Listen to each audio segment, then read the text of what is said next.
शेतापासून ताटापर्यंत या सिरीजमध्ये आज दुसरा व्हिडिओ आहे हळदीवरती. हळद पूर्णपणे वाळली होती आणि अशी हळकुंड तयार झाली होती, जी खोऱ्याच्या साहाय्याने काढून घेतली.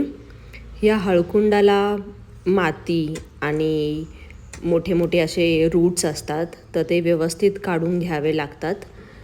आणि पूर्ण हळद म्हणजे ह्या गार्डनमधली किंवा बाकीच्या शेतातली हळद काढून भरपूर हळद अशी गोळा झालेली आहे आणि आता हिला स्वच्छ करावं लागणार आहे.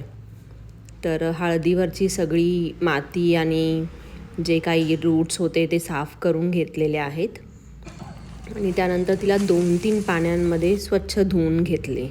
हळदीचा उग्र वास जावा आणि तिला छान कलर यावा यासाठी हळद बॉईल केली जाते आणि ती बॉईल झाली आहे की नाही हे थोड्या वेळाने चेक करावी लागते. तर ते चेक वगैरे करून व्यवस्थित हळदचे पुन्हा तुकडे केले आणि कडक होत नाही तोपर्यंत उन्हात असे वाळवले. बारीक वाटून हळद तयार.